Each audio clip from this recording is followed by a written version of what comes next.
Hola a todos. Hoy vamos a conversar sobre la deforestación en Venezuela, el origen de este proceso, la situación actual y las perspectivas de, y propuestas que tenemos para solucionar este problema.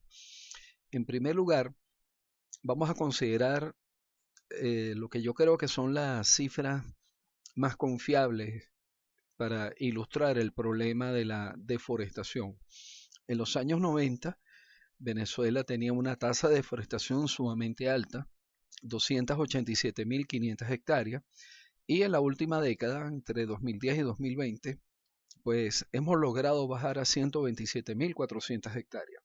Esto significa que Venezuela en este momento no es de los países que más deforesta en Latinoamérica.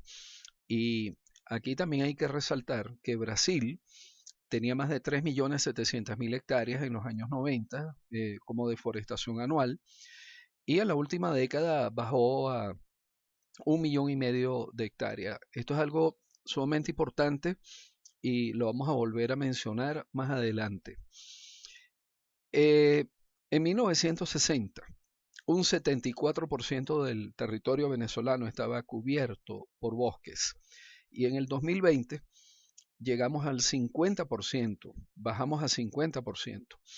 Quiere decir que pasamos de 67.400.000 hectáreas de cobertura boscosa en 1960 a 46.200.000 hectáreas.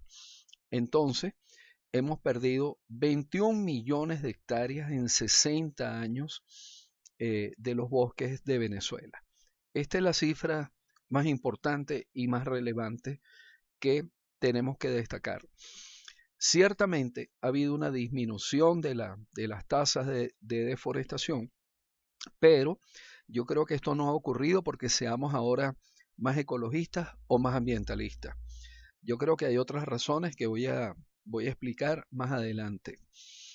Eh, con una visión cartográfica, estos eran los bosques que teníamos en 1960, casi toda la cuenca del lago de Maracaibo ocupada por bosques, los llanos occidentales, llanos centrales, llanos orientales, y en la Guayana venezolana los bosques llegaban prácticamente hasta las orillas del río Orinoco. Ya para los años 90, buena parte de los bosques de los llanos occidentales, llanos centrales y llanos orientales habían desaparecido, igual que los bosques de la cuenca del lago de Maracaibo, y en la Guayana venezolana pues había unos frentes de deforestación muy importantes, principalmente en la zona norte del estado Bolívar. Aquí en los llanos occidentales fue muy importante la apertura de la carretera entre San Cristóbal y Barinas, que se concretó al final del periodo de Pérez Jiménez, y eso significó, digamos, uno de los principales mecanismos disparadores de la ocupación de tierra y de la deforestación aquí en la zona de entre Táchira y Barinas. Eh, se estaban preservando los bosques de las reservas forestales, áreas bajo régimen de administración especial, principalmente en Ticoporo, en Caparo y en San Camilo. Eh, Sin embargo, había un proceso de invasiones ya en los años 80 y en los años 90, invasiones muy intensivas en las reservas forestales. Hicimos un trabajo en Ticoporo donde le preguntamos a diferentes actores cuáles eran las principales razones para la invasión y la deforestación, y nos decían que la manipulación de dirigentes políticos, la manipulación de gobernantes y la venta de madera del área invadida. Esto de la manipulación de los dirigentes políticos y los gobernantes se expresa en que cuando venían las épocas electorales, todas estas personas que andaban buscando votos, sea para concejales, para alcaldes, para gobernadores o inclusive en campañas presidenciales, o personas que pretendían ser senadores o diputados y que eran dirigentes regionales, pues le decían a los campesinos que que podían invadir, que podían meterse en cualquier parte en zonas baldías, y ellos les daban el apoyo, pero que les pedían los votos, es decir, le daban apoyo a cambio de los votos. Y nosotros veíamos cómo había oleadas de invasiones, sobre todo en Ticoporo, justamente cuando venía una época electoral.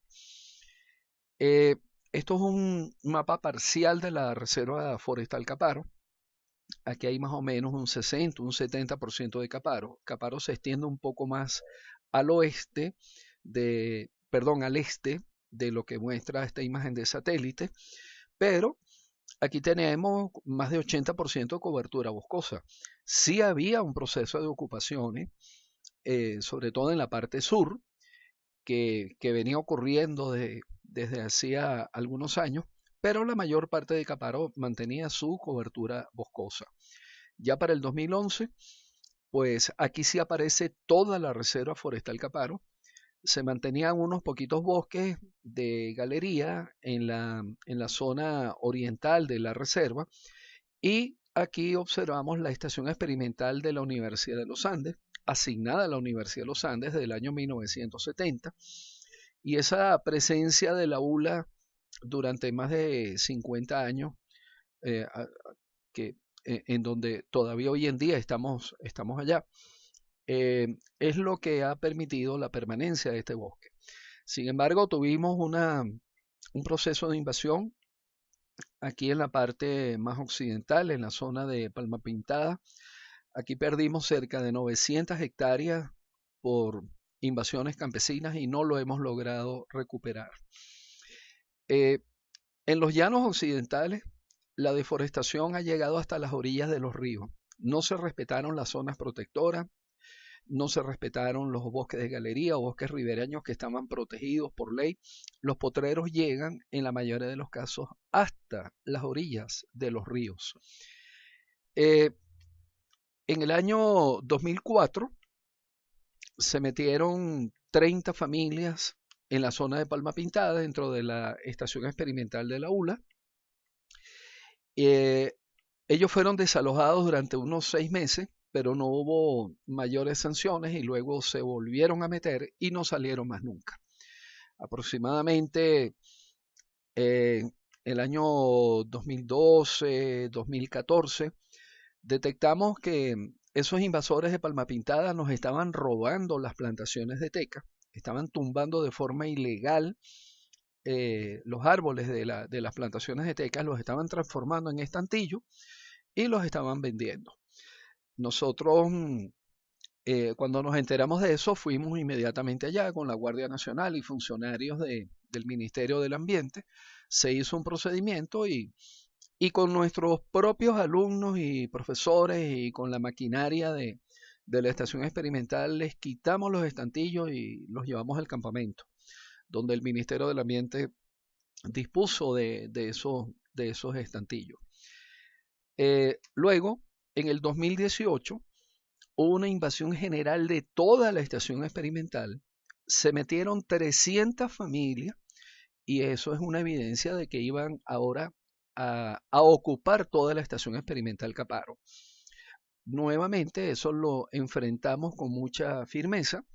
Profesores y estudiantes fuimos muchas veces a enfrentar directamente a esos invasores, a esos campesinos que estaban ocupando estas tierras, y a decirles con toda firmeza que se iban a tener que ir. Pero era un proceso muy complicado, porque nuevamente ellos nos decían que tenían apoyo político. En alguna de esas reuniones nos dijeron que ellos se metieron a trabajar, que no le estaban haciendo daño a nadie, y unas cosas en las cuales ellos fundamentaban mucho su forma de actuar era decir mentiras, ¿no? Y esas mentiras las repetían muchas veces, inclusive las repetían en medios de comunicación y en redes sociales, y decían que ellos no llegaron a deforestar porque eso ya estaba deforestado desde antes, cosa que es totalmente falso, porque toda la cartografía y todas las imágenes de satélite demuestran que eso era bosque. Inclusive fueron muy ofensivos, dijeron que nuestros estudiantes son unos malandros, y otros pues hacían argumentaban su actuación diciendo que se estaban muriendo de hambre, que eso era lo que estaba pasando con el pueblo de Venezuela. Se está muriendo de hambre, niños deshidratados muriéndose de hambre y que sí, eso es lo que quiere el país. Estas familias que se metieron en el año 2018, por supuesto, la mayoría de ellos llegaron e inmediatamente instalaron ranchos de palma o de plástico y comenzaron a abrir sus conucos inmediatamente, a tumbar el bosque, a tumbar los árboles y a establecer conucos. Algunos fuimos muy afectados. Aquí, por ejemplo, tenemos una parcela de un proyecto de investigación que comenzó desde 1987. Quiere decir que para el 2018 teníamos 30 años de evaluación de este proyecto y ese proyecto lo perdimos. Lo perdimos.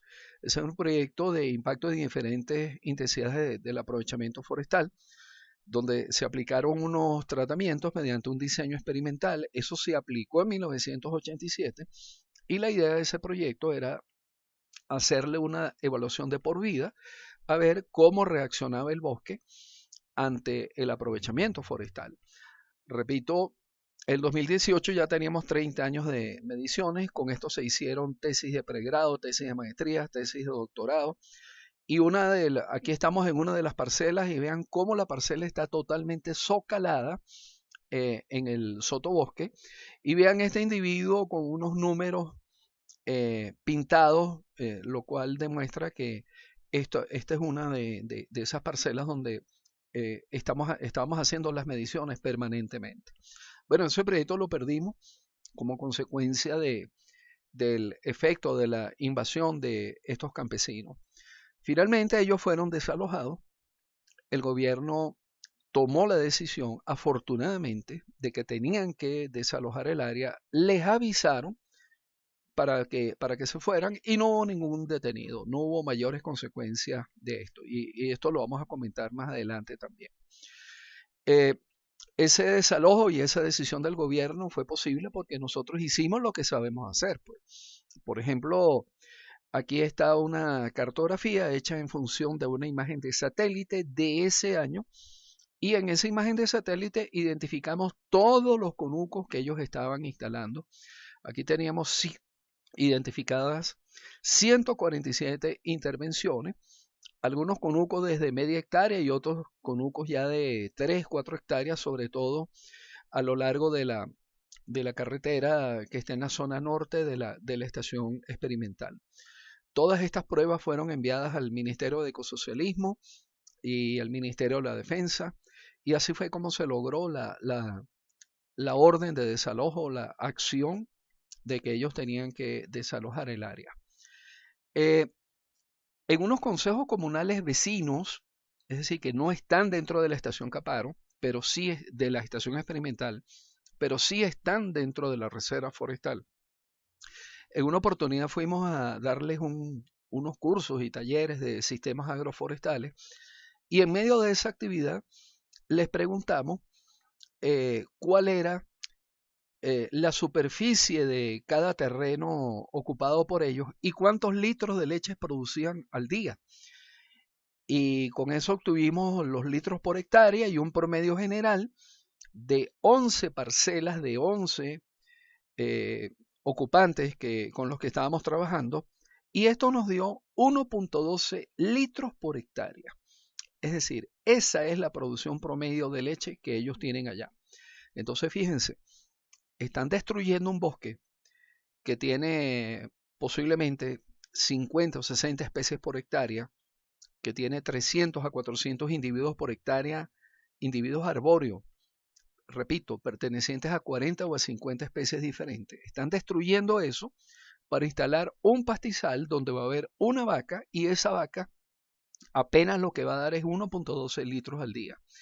O sea, creo que esto es algo muy ineficiente lo que se está haciendo y esto es una destrucción injustificada de la diversidad de esos ecosistemas.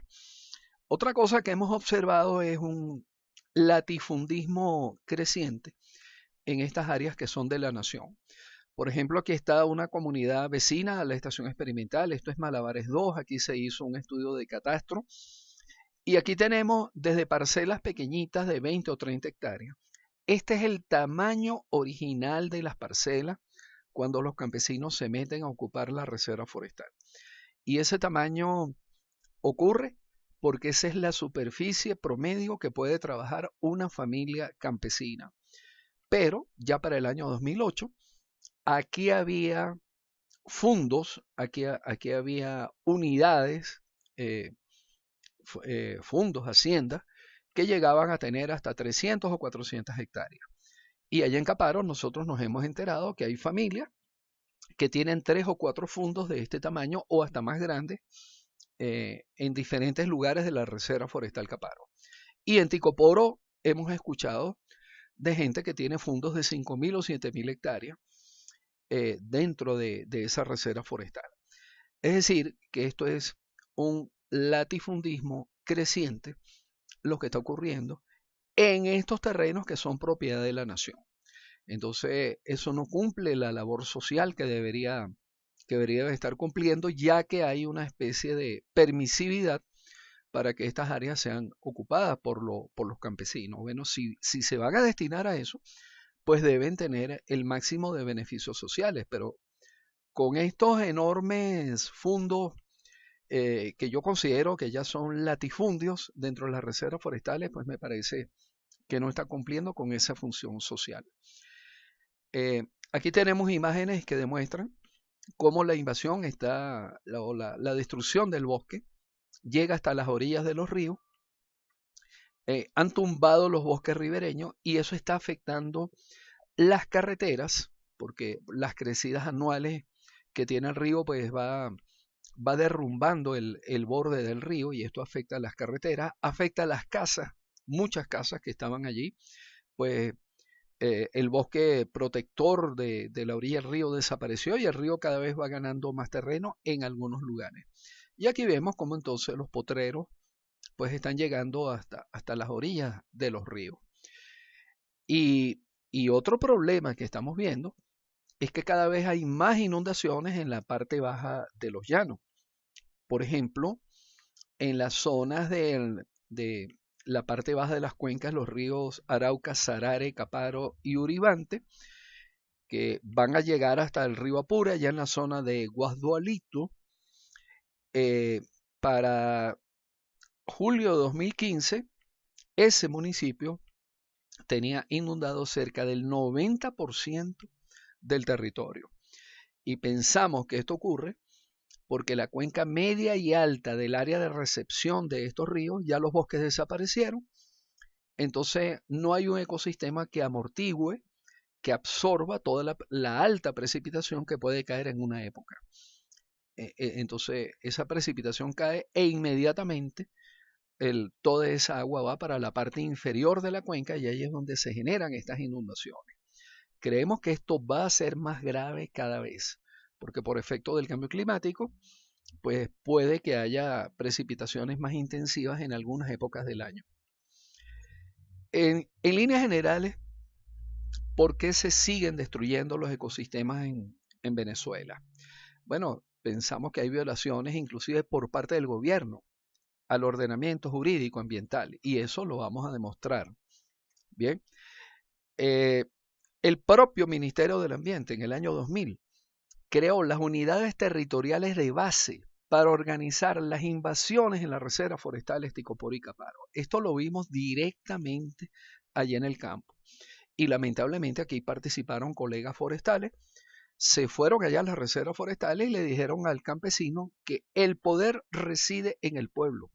Esa era la nueva política del gobierno que se instaló desde el año 99.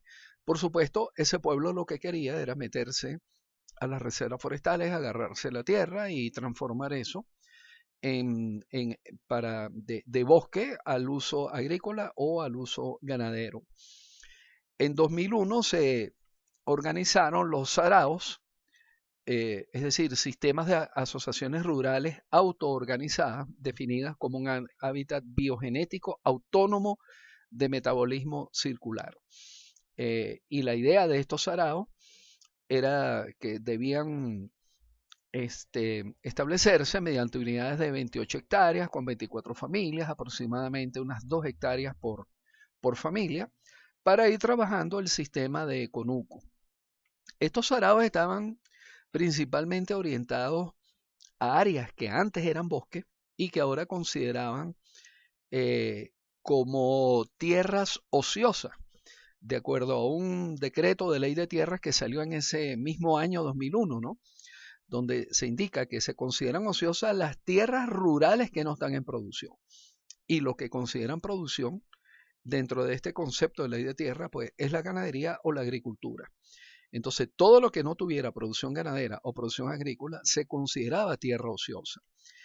Este concepto de tierra ociosa fue luego enmendado mediante otra versión de la ley de tierras que se aprobó más tarde y mediante 2 leyes de bosque, una del 2008 y otra del 2013, donde revertía esta definición y decían en esas leyes de bosque que no se podría considerar como tierra ociosa las áreas que estaban bajo bosque. Pero en la mente del campesino el concepto quedó grabado.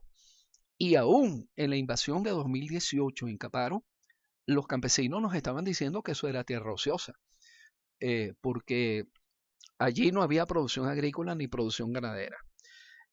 Obviamente, pues nosotros inmediatamente le sacamos lo que decía la ley de bosque, pero no había forma ni manera de sacar de la mente de ellos que eso era tierra ociosa. En el 2004, el propio presidente de la República inauguró la misión PIAR para apoyar las actividades mineras de los garimpeiros en la Reserva Forestal Imataca. De eso hemos hablado en otros foros. En el 2005, el presidente manifestó la intención de un desarrollo agroindustrial de café en el Parque Nacional Guatopo, lo cual iba en contradicción con las leyes que estaban vigentes en ese momento, porque dentro de los parques nacionales no está permitido hacer desarrollos agroindustriales. Bien, en los años 2010, 2011 y 2012, bueno, pues diferentes organizaciones del gobierno, partiendo de la Presidencia de la República hasta el Ministerio de la Defensa y Ministerio de Hábitat y Vivienda, emitieron declaraciones donde proponían ejecutar planes habitacionales en los parques nacionales El Hábitat, El Ávila, Médanos de Coro y Henry Pittier. Y bueno, pues pensamos que hubo una política generalizada a partir del año 2000 orientada a minimizar y a prácticamente destruir el Ministerio del Ambiente. Y eso se concretó entre los años 2014 y 2015 con el Ministerio de Ecosocialismo, que ahora es un ministerio sumamente débil desde el punto de vista operativo, sin vehículos, sin viático para los funcionarios. Es decir, es ahora una institución que realmente no está en condiciones de ejercer la protección y la guardería ambiental de los ecosistemas en el país.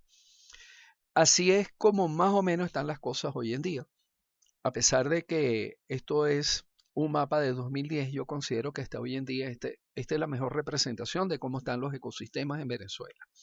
Ya estamos trabajando con Provita en un nuevo mapa de cobertura vegetal tanto al sur del Orinoco como al norte del Orinoco.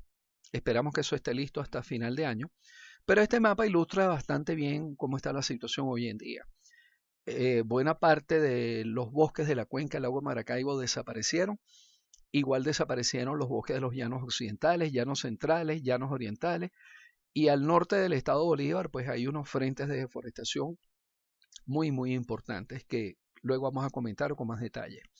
Aquí en los llanos occidentales se destaca este punto verde brillante. Esto es la Estación Experimental Caparo, que les repito que tiene 6.000 hectáreas y consideramos que este es el último relicto ecológicamente viable de lo que eran los llanos occidentales de Venezuela. Así está quedando los bosques de los llanos occidentales. Ya esto prácticamente no se puede considerar que estos sean bosques. Estos son potreros, básicamente potreros destinados a la ganadería, con cuantos árboles y palmas aislados, ya aquí no hay ninguna continuidad del dosel. La diversidad es sumamente baja entre estos elementos arbóreos que quedan acá. Y los campesinos pues ahora están comenzando a trepar a las montañas.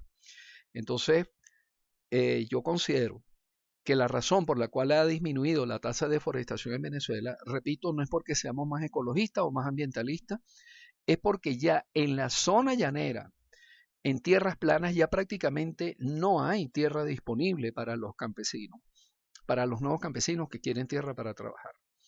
Ahora los campesinos tienen que ir a zonas de altas pendientes que son mucho más difíciles o tienen que ir a la Guayana venezolana, que son tierras mucho más lejanas y tierras más pobres en nutrientes, y por esas razones es que ha disminuido la tasa de deforestación.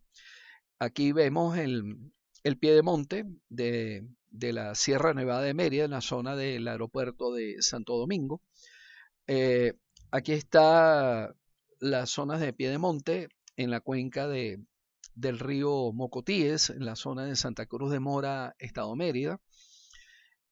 Aquí está la deforestación que está ocurriendo en la cuenca del río Capaz, entre San Eusebio y la Zulita, en el Estado Mérida. Está desapareciendo la selva nublada. Este proceso comenzó hace muchos años para establecer ganadería de altura, pero en los últimos 10 años estamos viendo cómo ya está apareciendo la agricultura de hortalizas, pues de papa, de ajo, en esta zona de media y alta montaña. Y además está desapareciendo el cultivo tradicional de café bajo la sombra del bosque. Hoy en día, muchos cafeteros están estableciendo es café al sol, que inclusive les da más altos rendimientos en quintales por hectárea y por año de lo que obtienen con el café a la sombra. Y no hay una diferencia de precio que genere un incentivo real para mantener el café a la sombra.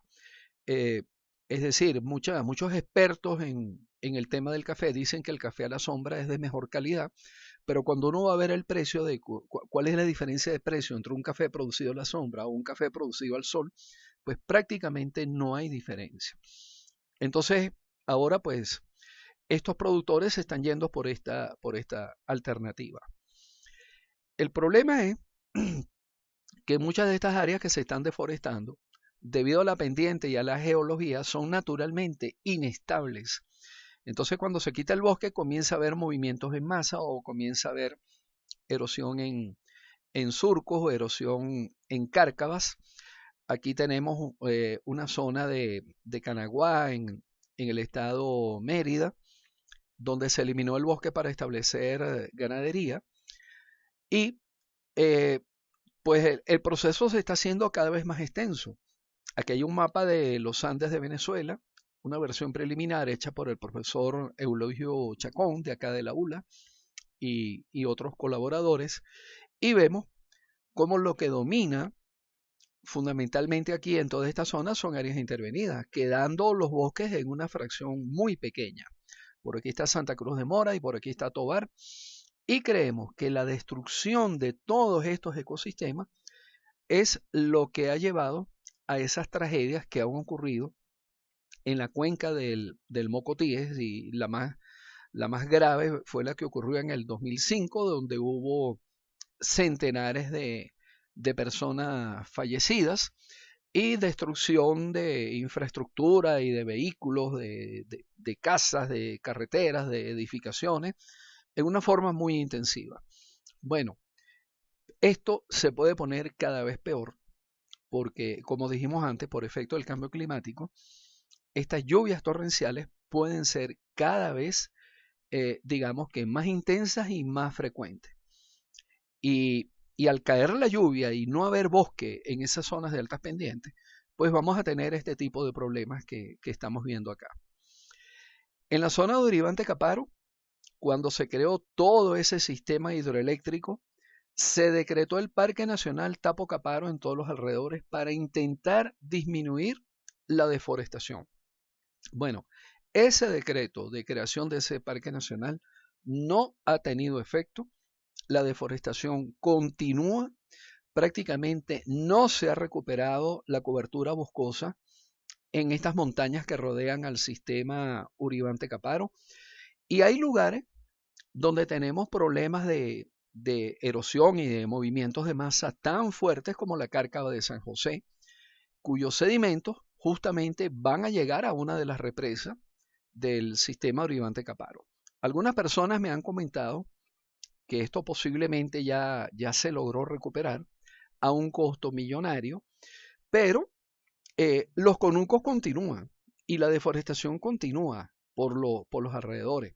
Entonces, todos esos sedimentos que están llegando a los embalses van a generar un proceso de colmatación donde el sedimento se va acumulando en la represa, en el embalse, disminuye la cantidad de agua represada, pero además el agua contaminada con sedimentos cuando pasa por las turbinas tiene un efecto muy abrasivo y puede que disminuya la vida útil de esas turbinas, de esos sistemas hidroeléctricos. En el año 2014, el Ministerio del Poder Popular para el Ambiente sacó este mapa de vegetación de Venezuela. Es el último mapa oficial que yo he visto. Sin embargo, parece que su distribución es muy restringida. No lo he encontrado en redes sociales. Ni disponible en Internet. Y me parece que este mapa no tuvo validación por expertos ajenos a la institución. Por ejemplo, a mí me parece que esta gran cantidad de bosques que hay aquí, al sur de la represa de Calabozo, en el estado Guárico, yo sinceramente no creo que estos bosques existan. Yo he pasado por esa zona y yo no he visto esta enorme cantidad de ecosistemas boscosos que se muestran acá. Igualmente, aquí cerca de Ciudad Piara, a orillas del lago de Guri, está este enorme bosque y yo también he estado en esa región y yo no creo que eso exista. Aquí en este punto está la desembocadura del río Caroní en el río Orinoco y a ambos lados están Puerto Ordaz y San Félix. Y por lo que estamos viendo en este mapa, entonces Puerto Ordaz y San Félix estarían en medio de una enorme selva aquí en los alrededores y eso no es correcto. Entonces, nada más con estos tres pequeños detalles, pues uno se da cuenta que muy posiblemente este mapa pues tiene algunos aspectos que no son correctos y yo creo que eso debería resolverse. Cualquier trabajo de esta naturaleza tiene que someterse al escrutinio público y que los expertos puedan opinar para tener un mejor producto. Otro aspecto que me parece muy importante es que en muchos mapas, en la mayoría de los mapas, están apareciendo sabanas y chaparrales y herbazales en el norte del estado Bolívar y a mí me parece que esas sabanas y chaparrales son de origen antrópico. Creo que ahí no hay razones ecológicas para que no exista bosque. Yo creo que ahí perfectamente puede haber bosque. Y como lo mostraba el mapa de Hughes de 1960, que les enseñé en una transparencia anterior, pues toda esta zona estaba cubierta de bosque en esa época. Entonces, de acuerdo a este mapa de ecosistemas de Venezuela, de profesor Yamil Madi y colaboradores, publicado en el año 2014, aquí debería haber bosques siempreverdes o semideciduos.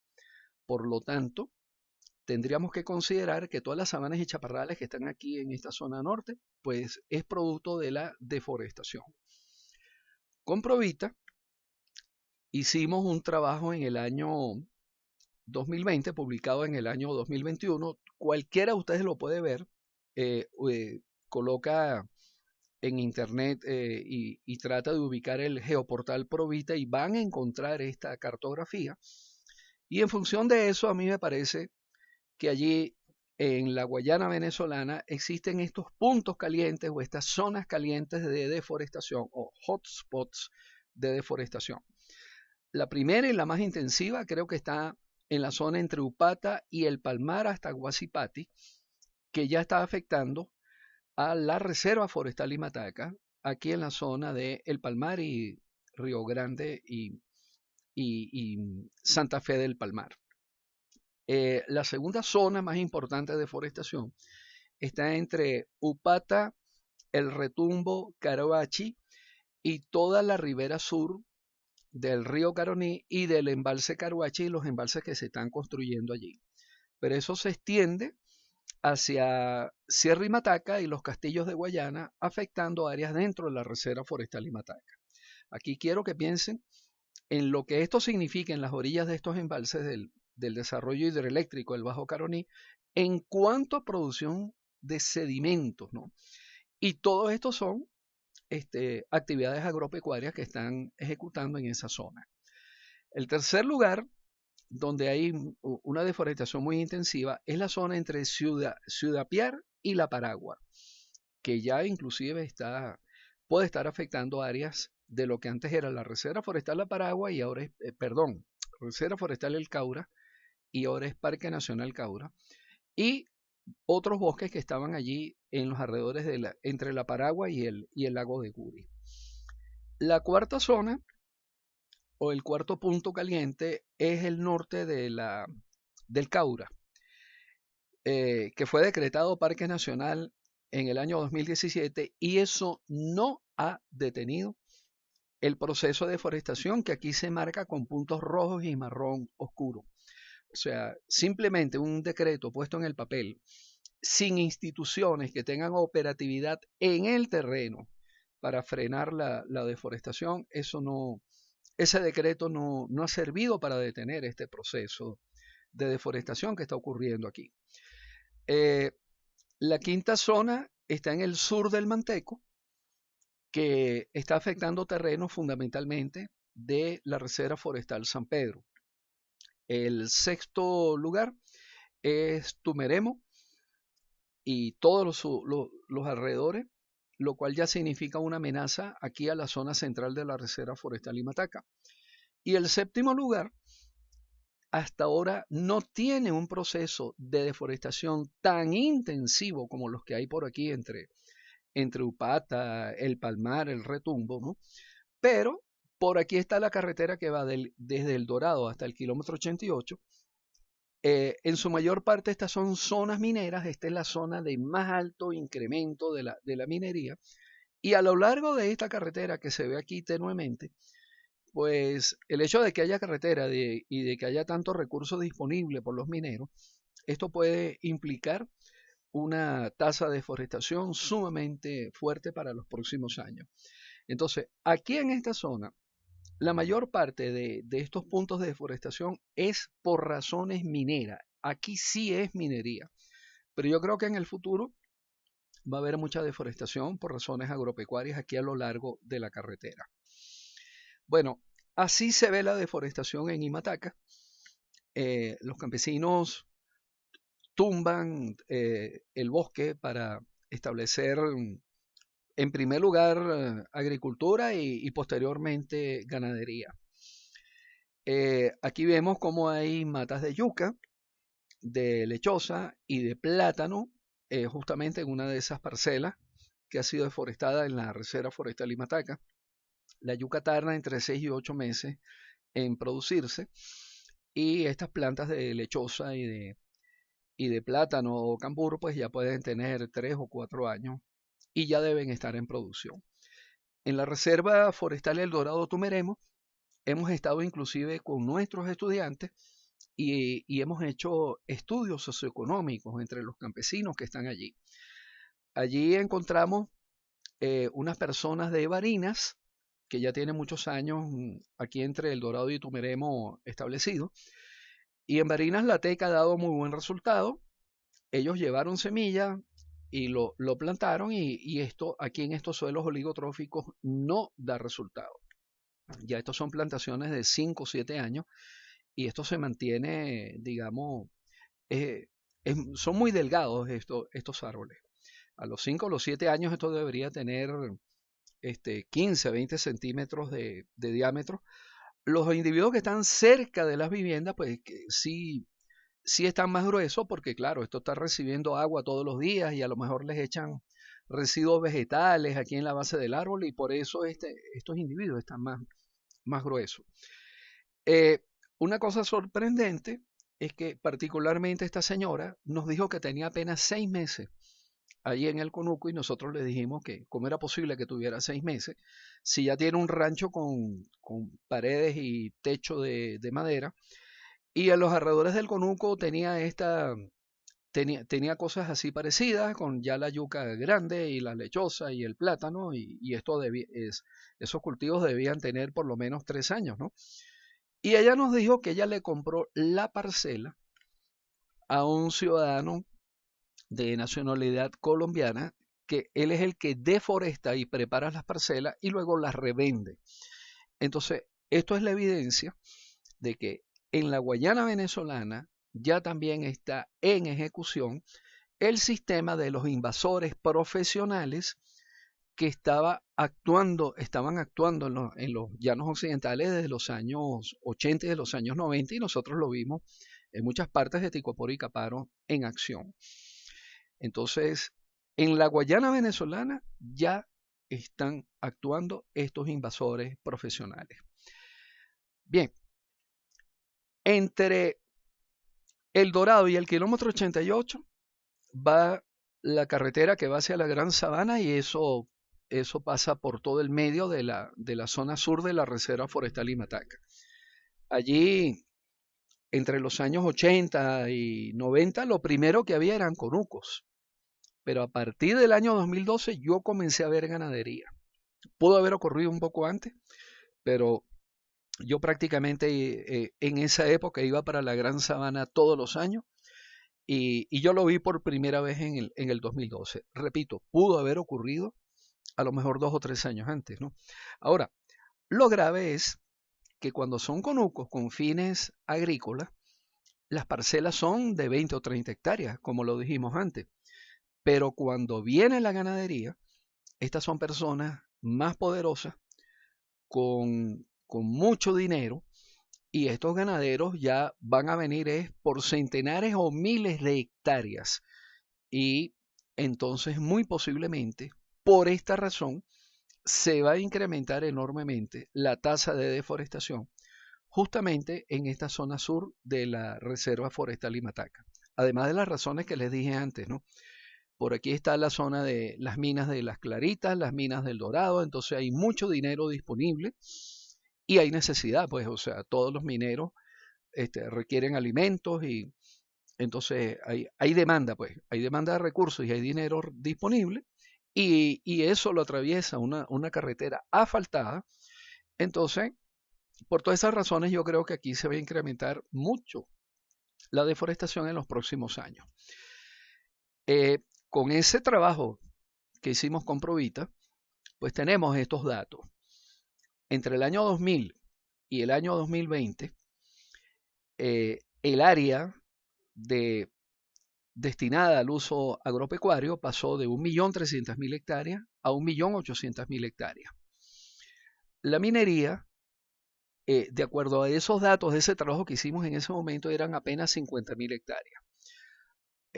El año pasado se hizo la colección de más biomas 4 y de acuerdo a esa colección el área minera asciende a 100.000 hectáreas. En este momento estamos haciendo la revisión de esa cartografía. Así es que yo no descarto que la minería, en lugar de ser 50.000 hectáreas, sea 100.000 hectáreas. Pero repito, eso está en revisión. Y hacia mediados o finales de año, esto va a estar ya disponible al público, ya revisado por varios expertos, y digamos de una forma mucho más certera y yo creo que de una forma mucho más exacta, ¿no?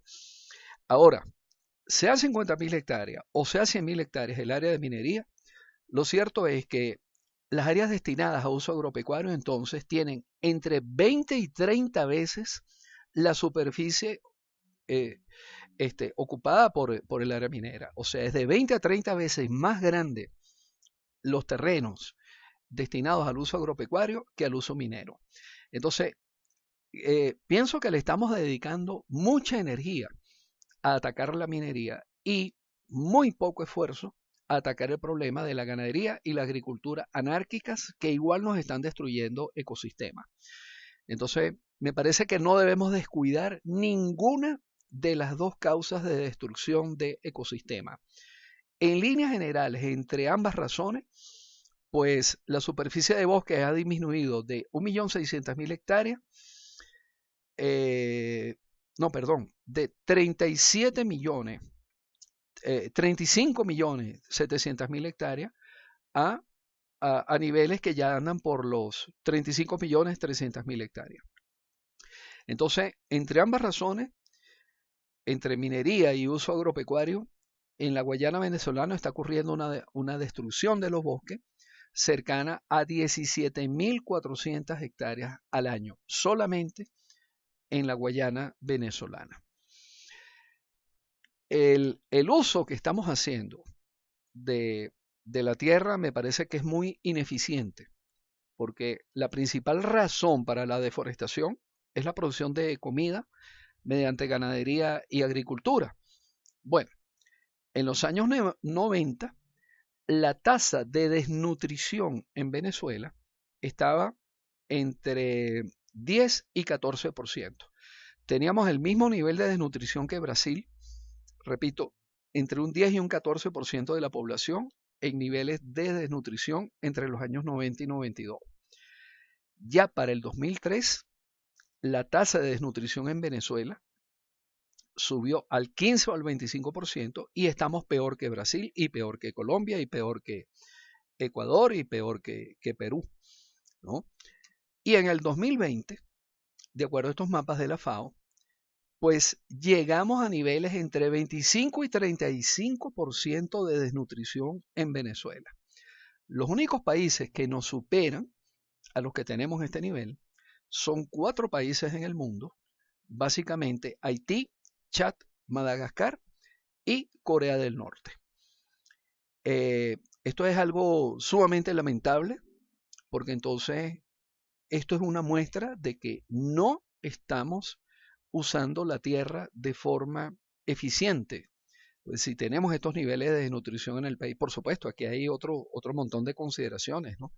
Que es la crisis humanitaria, la crisis económica, la distribución de la comida que no llega a los más necesitados. Bueno, todo esto es un enorme paquete, pero dentro de esa gran cantidad de factores que contribuyen a la desnutrición, yo creo que el uso ineficiente de la tierra es una de las razones más importantes. Entonces, ¿qué propuesta tenemos para solucionar estos problemas? Bueno, en primer lugar, o sea, me disculpan, pero yo creo que en la situación actual no vamos a lograr nada. Primero tiene que haber una recuperación del país desde el punto de vista político, institucional, desde el punto de vista económico. Tenemos que salir de la crisis humanitaria compleja en la que estamos y yo espero que en algún momento comience esa recuperación del país.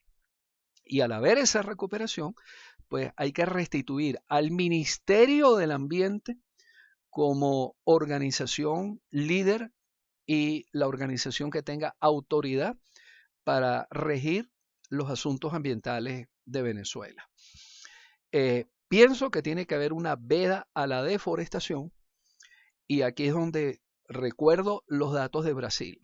En los años 90, Brasil deforestaba más de 3,5 millones de hectáreas al año y en la última década eso ha bajado a 1,5 millones de hectáreas, que todavía es mucho, pero en un lapso de 20 o 30 años Brasil ha logrado bajar la deforestación en un 50%. Entonces tenemos que fijarnos en esos ejemplos y yo creo que en Venezuela no tiene por qué deforestarse ni una hectárea más. Creo que con las tierras que ya están disponibles para la agricultura y la ganadería, hay terreno suficiente para producir toda la comida que el país necesita e inclusive para exportar. Obviamente tiene que haber un programa de educación ambiental muy intensivo en todo el país para concientizar a la población sobre este problema y las consecuencias. Creo que se tiene que acabar la impunidad porque muchas personas que deforestan y que cometen delitos ambientales, yo no veo que se les aplique la normativa contemplada en muchas leyes. Tenemos una estructura legal, jurídica e inclusive institucional muy amplia, muy detallada, pero eso no actúa y eso no se aplica. Y creo que hay que llegar a una tipificación jurídica de lo que significa el ecocidio, pues justamente con miras a aplicar esas sanciones contempladas en la legislación. Hay que establecer los sistemas de pagos por servicios ecosistémicos para que la población que vive allí donde están los bosques, sobre todo en las zonas de alta montaña, pues perciban un ingreso, una remuneración por el hecho de que ellos mantengan esos bosques. Esa es otra forma de tratar de preservar a los ecosistemas y eso ha funcionado en muchos otros países. Hay que extender los sistemas agroforestales buscando que haya más producción de alimentos, pero que también haya más empleo y de mejor calidad ese empleo que se va a generar. Y hay que trabajar también con productos forestales no maderables, de forma tal que las poblaciones que están allí donde están los ecosistemas, pues tengan beneficios de lo que hay dentro del ecosistema sin necesidad de acabar con él. Entonces, aquí hay, por ejemplo, un sistema de producción de plantaciones de eucalipto y producción ganadera combinado en el mismo terreno. Esto es rentable y de esto hay experiencia en Venezuela. Esta foto es de la empresa de Forza, dedicada a las plantaciones forestales y a la producción de pulpa para papel en San Carlos, estado Cojedes. Algo que no se ha divulgado mucho es que dentro del bosque, en casos de extrema necesidad, en casos de sequías extremas, el ganado puede alimentarse, el ganado puede comer. Entonces, tenemos que llevar esta información a los ocupantes de los llanos occidentales como para que restituyan buena parte de los bosques de galería, de los bosques ribereños, y que ellos entiendan que esos bosques van a ser útiles para ellos. Porque en los casos de año niño, que vienen cada 5, cada 7 años, el niño trae sequías extremas en Venezuela. Y en esos casos, si estos bosques existen, pues eso puede significar una solución para que el ganado se mantenga. También se puede trabajar el sistema Taungia con plantaciones forestales. Cuando los árboles están pequeños, en el medio de las hileras de árboles se puede producir quinchoncho, como esta foto que está aquí, o también se puede producir yuca, maíz, plátano, o se puede producir lechosa. Es decir, hay muchos cultivos que se pueden combinar junto con los árboles cuando los árboles están pequeños. Pero cuando los árboles ya están grandes y generan sombra, pues ahí se puede producir cacao o se puede producir café y eso tiene alta rentabilidad. A la larga, pues también se va a aprovechar la madera de esos sitios. Y se puede trabajar con productos no maderables. Aquí voy a mencionar unas especies de la Guayana venezolana, donde los árboles en pie le pueden significar un ingreso todos los años a las personas que viven allí en los alrededores. Por ejemplo, se puede aprovechar el aceite de palo o aceite de copaiba, que tiene usos medicinales y usos cosméticos y que tiene un excelente mercado en el ámbito internacional, o se puede continuar aprovechando la sarrapia y extender el aprovechamiento de la semilla de sarrapia, de la cual se extrae una sustancia que se llama cumarina y esa es la base de los perfumes de alta gama. Entonces, teniendo plantaciones o teniendo bosques ricos en sarrapia, no hay necesidad de tumbarlo y este aprovechamiento significa ingresos para la población que está allí. Otra especie que se está poniendo muy de moda en Brasil, ellos lo llaman pracaxi, nosotros lo llamamos clavellino en Imataca, y con la semilla de este árbol se elaboran acondicionadores para el cabello que tienen un enorme mercado. Por ejemplo, un frasco de apenas 15 mililitros se puede vender en $9 en esta página web de Amazon, ¿no? Ese es el precio establecido allí.